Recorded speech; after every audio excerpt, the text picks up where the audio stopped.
here this morning. Some really cool topics. Talk about our new Extreme Tsunami Evacuation Maps and our new Ready Hawaii smartphone app. And if we're all ready, I'd like to turn over to Mayor Caldwell. Morning and aloha. You know, I'm glad we're here today and we don't have a tsunami or hurricane coming. Usually when I'm here, it's a beehive of activity as prepared to protect the folks of this island in the event of an emergency. And I believe, as mayor, the number one job, bar none, is assuring public safety in times of emergency. And we take this job very seriously. Mel Cocker and his team, working with our state counterparts and our federal counterparts, plan, practice, and practice for events like a tsunami. And then we also practice when we actually have tsunami alerts and potential threat of tsunami, and we get here and it's in a real-time activity, and we plan for the worst and hope for the best. And in my time as either managing director or mayor, it's turned out for the best, but we plan for the worst. And I think this is what we do, and I believe that the city and county of Honolulu and the state of Hawaii is about prepared as anywhere you find in the world for a tsunami event. But as we saw after the very, very tragic earthquake and then tsunami in Japan, the Sendai earthquake, Fukushima earthquake, whatever, Sendai, Fukushima, and the loss of 18,000 lives in a country, a first world country, one of the economic powerhouses, one of the leading countries in terms of technology and preparedness. We saw what that disaster caused there. And we saw the force of these waves. All of us did. The press reported it in a very dramatic way, how far the waves came in. And I remember being at home and watching in real time the waves rolling in. And I was sitting on our couch. I had to get up and walk to the TV and get this far away because I couldn't believe what I was seeing. And I wasn't mayor at that time. But as mayor, I want to make sure that should we ever have a tsunami generated by an earthquake of magnitude of 9.0 or above on the Richter scale, with the chance of waves like that hitting our shores, that our citizens, our residents of the city and county of Honolulu will be able to evacuate far enough away that their lives will be safe. And so the city and county of Honolulu, working with Mel and his team and our state and federal counterparts, have been coming up with new maps to look at worst case scenarios should we have a tsunami generated by an earthquake of 9.0 above that would hit this island. Now, we have not had that happen in recent memory. In 1946, April 1st, we had an earthquake generated in Aleutian Islands. It was what now, 8.4 or something on the Richter scale? And it had a disastrous effect. 159 lives were lost in Hawaii, all in the place where I grew up, Hilo, in Hawaii, where the school was. No alert. No one knew. The water withdrew and people ran down to catch the fish, and they paid with their lives. We had another earthquake generated in Alaska in 1957 that devastated parts of Kailua. No lives were lost, but again about, what, 8 point something on the Richter scale, but not 9. We saw the effect of that. Within about 5 hours after the earthquake, we were hit. And of course, we had an earthquake from Chile, the 1960 earthquake that killed over 60 lives in Hilo. The other thing I worry about as a mayor is a locally generated tsunami by an earthquake, and I lived through an earthquake of 7.2 on the Richter scale in Hilo back in the 70s. It claimed 2 lives at Halape, caused a tsunami. Now, that wasn't a 9.0 or above, but we have that potential, and we need to be ready. And so today is about announcing being prepared by rolling out these new maps that show in an extreme tsunami how far people need to evacuate. And we're going to be announcing how people can get educated. One is through the phone books. We all know when we get our phone books and we're looking for a number, you see in the front it has the tsunami inundation zone. And now we're going to have an extreme tsunami inundation zone. And we're going to also make these maps available at every public library throughout the state of Hawaii. That's working with our state counterparts. And we have a Hawaii Ready app that people can go to also in real time and look at the maps. So if you're not sure, but we do alert that there's a potential extreme tsunami, they can look on the map and decide how far they need to go. And you're going to see today, and I think I'll let the others explain how far you got to go, but you look in Waikiki, you got to go way, way back now. You got to go across the Alawai Canal, you got to go across to up to Kapilani Boulevard, it looks like. So people need to know this. If you're in an area where you have high rises, You can go to the 4th floor above if you're in a 10-story building that has reinforced concrete. That means rebar, so it can withstand the force of a wave. And this was determined by folks here in Hawaii who went to Japan to study the force of the tsunami that hit that coast, the Fukushima area, to understand how high and what type of building would survive the impact of a very powerful wave. So with that, I'd like to turn it over to Mel Kaku, who is the head of our emergency management here. I want to thank everyone for being here. I really appreciate the team, from Chief Nevis of fire to police, to all of our different stakeholders. And when we're in action, I'm so proud of our team. And I wish everyone on this island and state could see how serious we take this and how prepared we are. So thank you very much. Mel Kaku. Thanks. Thank you, Mayor. And let me take this opportunity to thank not only the mayor, but our federal, state partners, as well as our non-governmental partners that all participated in the process. It resulted in this successful iteration of another scenario, and the culmination, of course, is the production of these particular maps.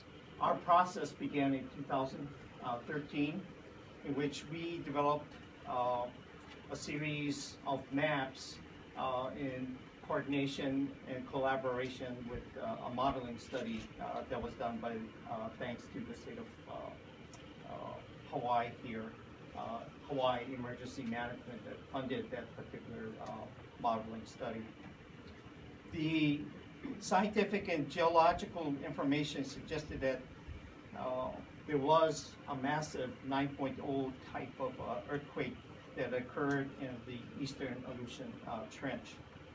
And because of these particular concerns, the earthquake generated tsunami that far exceeded the inundations that we knew at least up to the 2010 timeframe.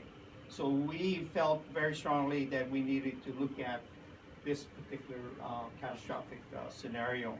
So in response to these findings, the city, in conjunction with our many partners, as I already mentioned, developed a new set of Oahu maps called the Extreme Tsunami Evacuation Zone Maps. We also looked at refuge areas and evacuation routes to complement the current tsunami evacuation maps. We dubbed this Extreme Tsunami Evacuation Zone, or XTEZ, if we, as we finally call it. And one critical thing that I wanted to emphasize is that this particular scenario does not replace the current standard tsunami evacuation maps, but rather we've added a second evacuation zone. And that's to reflect the potential for a magnitude 9+ earthquake and resulting tsunamis. Again, I wanted to also emphasize that this particular extreme event is low probability, but as you can see on these particular maps, has a potential for very high impact. Public education, we worked diligently and collaboratively with many of our communities, coastal communities. We reached out through a series of 17 workshops throughout the island of Oahu, and we finally culminated all our efforts in November 2014. Thanks to their particular input and guidance, we developed these final sets of maps that we're going to now issue, and hopefully many people will now look at it in terms of being better prepared for a catastrophic or this XTEZ type of a scenario. Again, I wanted to thank not only Mayor Caldwell for his strong and continuing support, but our city departments, our federal, state, and non-governmental participants. And I also wanted to personally thank our two scientists that helped us tremendously, Professor Kwok Fai Chung and Dr. Gerald Fryer. and also our city advisor, Dr. Dan Walker, who are all present here today. So I'd like to take the opportunity now to turn to my counterpart here, Doug May, to elaborate on his support. Thank you, Mel. Mayor Caldwell, thank you for having me here today. I appreciate the opportunity to discuss the role that the Hawaii Emergency Management Agency played in this process. I'd like to commend the City and County of Honolulu, specifically the Department of Emergency Management, for taking action and incorporating the extreme tsunami scenario into their evacuation planning. The March 2011 Tohoku earthquake and tsunami was a wake-up call for emergency management. Japan is one of the most prepared, one of the best prepared countries in the world when it comes to tsunamis. However, they prepared for a 100-year event. All of their seawalls, all of their evacuation zones, all of their procedures were based off what they knew had happened in the past. And the March 2011 earthquake and tsunami was much greater than what had happened in the past, and that shows us the need to look for those things that are outside the norms. The Hawaii Emergency Management Agency commissioned the University of Hawaii to explore Hawaii's exposure to similar events. Dr. Rhett Butler made us aware of the possibility of these mega tsunamis and did the basic research to develop the scenarios that ended up resulting in the new extreme tsunami evacuation zones that you'll see. We then asked Dr. Kwok-Fai Chung to take the scenarios and do the detailed modeling to produce the maps. And we have provided each of the counties with the inundation maps based off this modeling so that they could go through the same process that the city and county has performed to create their evacuation zones.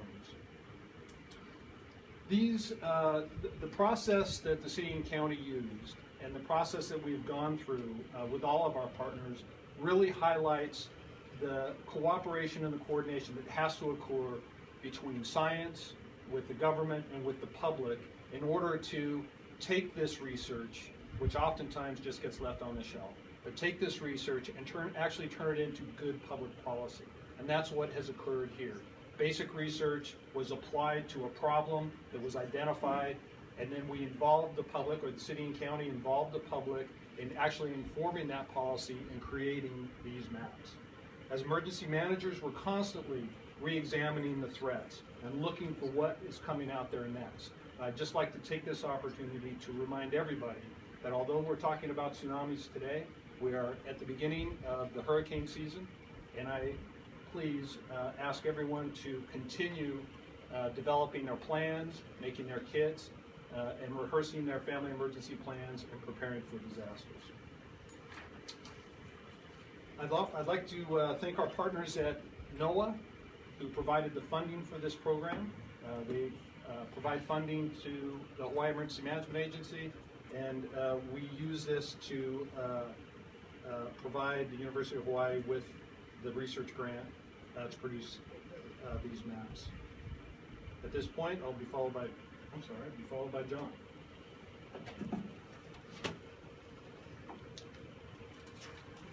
Thank you, Doug. I'd like to now shift the press conference over to our discussion on our Ready Hawaii smartphone app.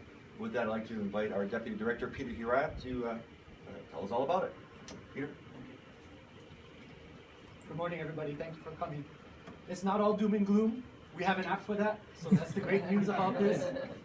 Our main goal of the app was to provide an all-inclusive, singular, mobile resource to provide residents accurate and timely information on disasters. We also want to make sure that residents are prepared by having a disaster plan, assembling a disaster preparedness kit, and keeping themselves informed of anything that could threaten their livelihood, anything that could threaten their families. So in conjunction with the University of Hawaii Sea Grant program, we've created this app. We based it on the Ready Georgia app.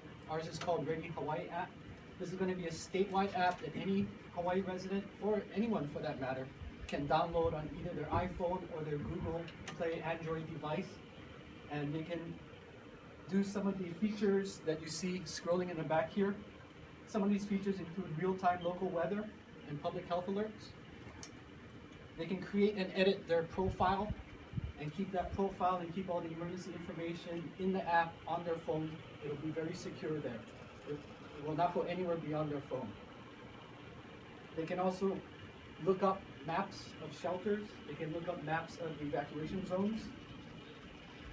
They have a checklist of emergency supplies, so they can assemble their own disaster supplies kit. That checklist is customizable, so they can even look for items that they themselves need, if they have any kinds of special needs, if they have pets, infants, elderly folks that they take care of.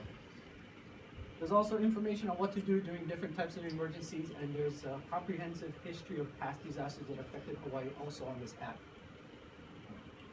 At this time, what I would like to do is to acknowledge and thank again the University of Hawaii Sea Grant Program, who provided a valued partnership with us, and I'm going to invite Mr. Matthew Gonser from the Sea Grant Program to say a few words. Thank you.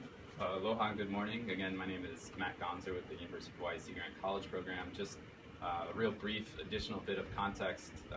We have for the last several years been hosting a regional NOAA program called the Coastal Storms Program, and a component of that was a small grants program. So the city and county successfully competed for one of these small grants, which 7 were awarded throughout the Pacific. We were glad to award, and we're very happy to see the product of that competition now. And it's pretty clear from all the information that the mayor has provided and that Peter just gave relative to the app that it was a very wise investment. It's going to have the ability to include some of the information from the other counties as their maps and procedures become available. So it's an excellent showing of the kinds of partnerships we can have through the federal, university, state, and county governments to really leverage the resources and benefit from these kinds of partnerships. So thank you again. Okay, before we open it to questions, I did want to emphasize one thing. You see, there's some maps here. One is of Waikiki, the other one is of Kailua. And as you know, if you look, the pink is the traditional evacuation zone. As you can see, it goes up to the Alawai Canal for the most part and stops. You have a little bit of an area where you don't have to evacuate, where it's a little higher ground. In an extreme tsunami, in a mega tsunami, as you can see, parts of it go all the way up to H1. All of these residents here living in, single-story homes, in some cases, need to know they need to evacuate. And that's why it's so important to know these maps and to go to the app. Otherwise, in an extreme tsunami, they could think they're safe because of the traditional maps that we've had, and their lives could be in danger. In Kailua, you see it goes back one street. Now it goes all the way back to Kauainui Marsh and all of Kailua. And what is this, Enchanted Lakes, is in danger in an extreme mega tsunami. So, as mayor, we do our part, our federal, state, county, fire, police, and they do everything they need to do. But at the end of the day, it's about self-empowerment. It's about individuals who live along the shoreline, educating themselves and being ready to act. We can provide the information. They need to absorb the information, know how to access the information, and then take precaution. And that's what this is about today. And so I think it's really good that people know. And we're planning for the worst of the worst case scenario. But I think it's better to have that than to talk about after the fact. Gee, if we would have only told people, maybe they could have moved. This is about making sure people move in an event of a mega tsunami generated by a 9.0 or higher Richter scale earthquake, which had occurred in Japan on March of 2011. So that will open up to any and all questions you may have. What? No, Peter, Dr. Mayor, Matthew, come on up. Will this raise insurance for the people who are in this new zone? That's that. Sure. When we talked to the Federal Emergency Management Agency, they said this will not affect the federal, what do they call it, flood zone maps. So what they call the firms, this will not affect the firms.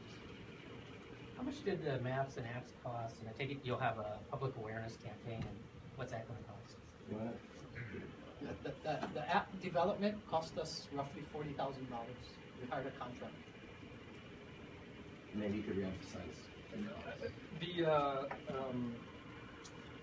The cost for the research and the modeling that was done was about $200,000. Paid for by? Paid for by the National Oceanographic and Atmospheric Association. Did I get that right, Gerard? Administration. I didn't get it right, sorry. No. So in terms of money paid by folks in the city and county of Honolulu, it's $40,000, is that correct, Peter? Did we pay for that? Or No, is that that was also a grant. grant? That was the Sea Grant Sea program. Grant. Sea grant. So, and Sea grant is No. comes from the federal government from NOAA, right? Okay. How do you determine an extreme tsunami? 1.0 and above? That would be with the Pacific Tsunami Warning Center, our partners there. They provide the technical data, they provide the technical advice to us. So if the Pacific Tsunami Warning Center says that this tsunami's parameters, it's strong enough, it's shallow enough to the Earth's surface, it's in the right location, that it could possibly create an extreme tsunami, they would have the knowledge to tell us ahead of time if it were an extreme tsunami.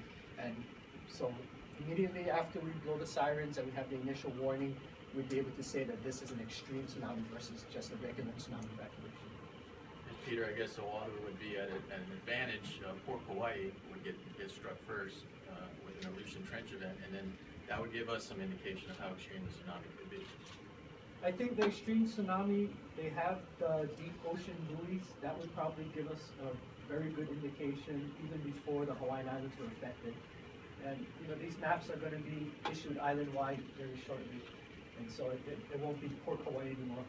We'll all be state at large. Yeah, but I'm just saying the indication of Kauai getting hit first, we would have an indication of how big the wave is when it strips. Yeah, at that point, it'll probably be too late for us. We're only looking at probably minutes between the islands getting hit.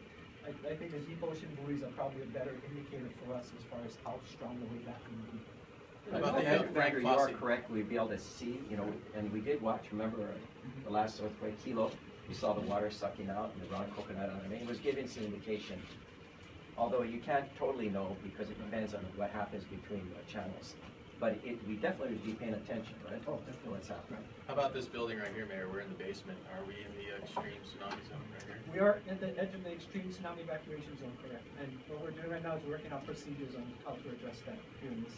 And even though this building is in the base, this room is in the basement is actually above the base flood elevation. If you go out on King Street and you look back at our building, you'll see that there's a slight rise on the building. And it's a low probability. Yeah, very, very low probability, very high impact event. So planning is underway to move equipment and that kind of thing. Can you discuss? Yeah. Where along in the planning is that? Right now, we're in the planning to refurbish the EOC, but we're also looking at where to elevate it in case something happens. And long term, we're doing our joint traffic management center over here, and it's dug a big puka over there now. There is land that we've left to move emergency management over there. We need to get the federal funds and state funds and of course county funds to do that. But long term, we'd like to have them right next to the joint traffic management center because in many times in these evacuation scenarios we're coordinating to move traffic smoothly. So that's the long term goal. Maybe I'm speaking out of turn. That's my purpose. Over there, we need to be not underground but above ground and safe.